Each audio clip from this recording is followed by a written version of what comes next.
Disclaimer time, Touhou belongs to Zoom. Any pictures, videos, or music here belong to their respective owners. So let's get this started. From masks, lots and lots of masks, to being afraid of ghosts, and overpowered ability. Hello, Magi here, and today we're back with another episode of Interesting Touhou Facts, the series in which I talk about facts from Touhou that I find either fun, unusual, or simply interesting. So without further ado, let's begin the Interesting Touhou Facts number 15. Number 5. On the topic of masks, let's talk about Kokoro. If you didn't know, she has 66 masks, each one depicting an individual emotion. Somehow, before the events of Hopeless Masquerade, Kokoro lost her mask of hope. At first, she tried to balance the rest of the emotions of her mask, but just losing one made her berserk. The effect of which caused her to siphon out hope from her surroundings, primarily the human village, and thus the event and game that is Hopeless Masquerade came to be. And this is why you don't fuck around with masks. Another person tried doing the same as well, and it spawned the most menacing, disturbing motherfucking moves I have ever seen in my life. Number 4. I mentioned previously that Yukari gave Yarormyr a donation. Well, it seems that she isn't the only person to donate as well. In a sense, anyway. In Oriental Sacred Place, Chapter 1 and 2, it's shown that wine is present at the shrine, and Yarormyr, Marissa, nor the mischievous fairies are the ones responsible for the wine.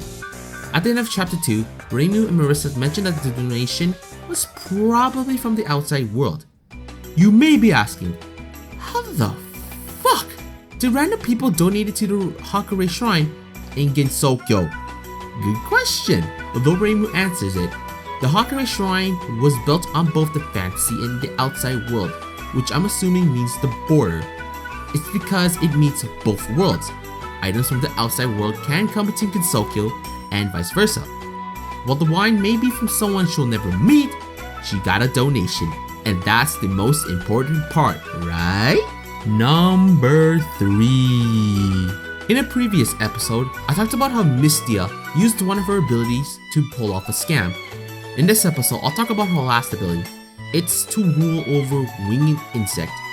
My question is if this ability could compete against Wriggle, or a winged insect and non-winged insect is different enough where the others can't control it. Aside from my curiosity, while we don't know how she does it, it is an ability to rule and subdue moths, sparrows, and countless other birds and insects. In the game, this can be seen in the forms of Demaku and spell cards. At night, she mainly uses winged insects, and at day, mainly birds. She even used several hundred birds to restore a legendary sake in Oriental Sacred Place, Chapter 13. But seriously, can Wriggle's and Misty's ability compete against each other? What? Number 2?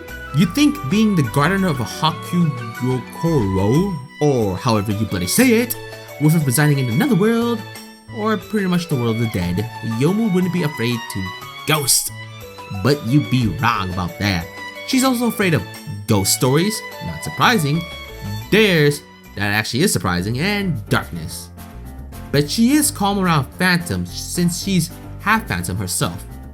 I thought phantoms and ghosts would be the same thing, but surprisingly, they're not. Not only is she afraid of the things I mentioned, she's also afraid of witches and mummies, but not bugs. She says fuck them. Okay, maybe not the previous 3 I just mentioned, but her reaction says otherwise. Don't worry, Yomu, one day you'll beat your fears, or maybe not. Number 1. Now the cast of Touhou have some really crazy and overpowered abilities, and Flandre's is definitely one of the top tiers, that's for sure. Let's discuss it, shall we? Now her ability, as I've talked about in different videos, allows her to destroy anything she wants. If that ain't fucking broken, literally, then I don't know what is. But let's go into detail on how it works. It's gonna sound weird, but just roll with it, as if Touhou wasn't strange enough. Her ability works by moving the supposed eye of an object where the tension is highest, and by attacking this eye, she's able to destroy the target. She's able to move the eye of anything into the middle of her hand. Then she pours her power into it, or in other words, she crushes the eye and unconditionally destroys the target with just a squeeze. She states that everything has an eye, and that she has those eyes in her hand. Well, ain't that bloody fucking convenient? But anyway, she destroyed a meteor with a single hand and without touching it, where Flandre stated that she went squeeze and it went boom. Let's just be glad she couldn't or didn't use his ability during EOSD, or Reimu and Marissa might not be here today. Anyway, I hope you guys enjoyed this episode. Which facts were your favorite? Are you never going to fuck around with masks again?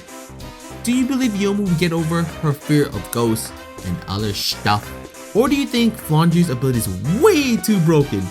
Especially considering she's a vampire and has all those other bonuses from it. Either way, this is Magi and hope you guys enjoyed this episode.